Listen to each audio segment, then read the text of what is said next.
മകൻ Hunter Biden ചെയ്ത എല്ലാ കുറ്റകൃത്യങ്ങൾക്കും പ്രസിഡന്റിന്റെ പ്രത്യേക അധികാരം ഉപയോഗിച്ച് മാപ്പ് നൽകിയ ജോ ബൈഡന്റെ തീരുമാനത്തിനെതിരെ അമേരിക്കയിൽ വ്യാപക പ്രതിഷേധം.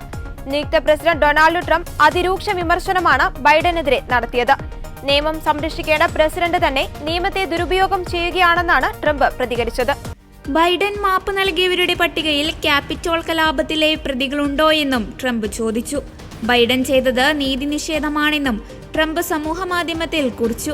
ട്രംപിന് പിന്നാലെ കൂടുതൽ നേതാക്കൾ ബൈഡനെ വിമർശിച്ച് രംഗത്തെത്തി.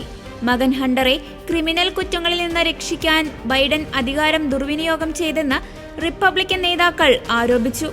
അതേസമയം ബൈഡനെ ന്യായീകരിച്ച് വൈറ്റ് ഹൌസ് രംഗത്തെത്തി. രാജ്യത്തെ നിയമവ്യവസ്ഥയ്ക്കകത്തുള്ള കാര്യങ്ങൾ മാത്രമേ പ്രസിഡന്റ് ചെയ്തിട്ടുള്ളൂവെന്നാണ് വൈറ്റ് ഹൌസിന്റെ വിശദീകരണം.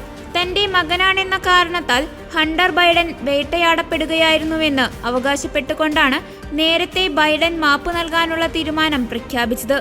അനധികൃതമായി തോക്ക് കൈവശം വെച്ച കേസിലും നികുതി വെട്ടിപ്പ് കേസുകളിലും ഹണ്ടർ ബൈഡൻ പ്രതിയായിരുന്നു. ഈ കേസുകളിലാണ് പ്രസിഡന്റ് മാപ്പ് നൽകിയത്. പ്രസിഡന്റിനെ US ഭരണഘടന അനുവദിക്കുന്ന പ്രത്യേകാധികാരം ഉപയോഗപ്പെടുത്തിയാണ് ബൈഡന്റെ ഈ തീരുമാനം.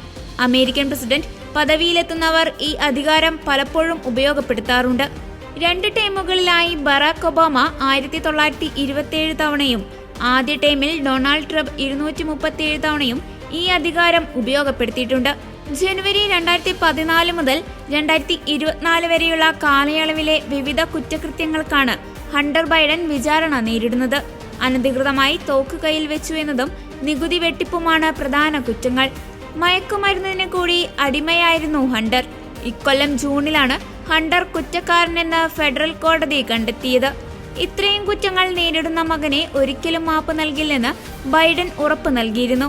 എന്നാൽ ബൈഡൻ തീരുമാനം മാറ്റിയതോടെ ഹണ്ടറിനെതിരെയുള്ള വിചാരണയും മറ്റും നിർത്തിവെക്കാനുള്ള സാഹചര്യങ്ങളും തെളിഞ്ഞു.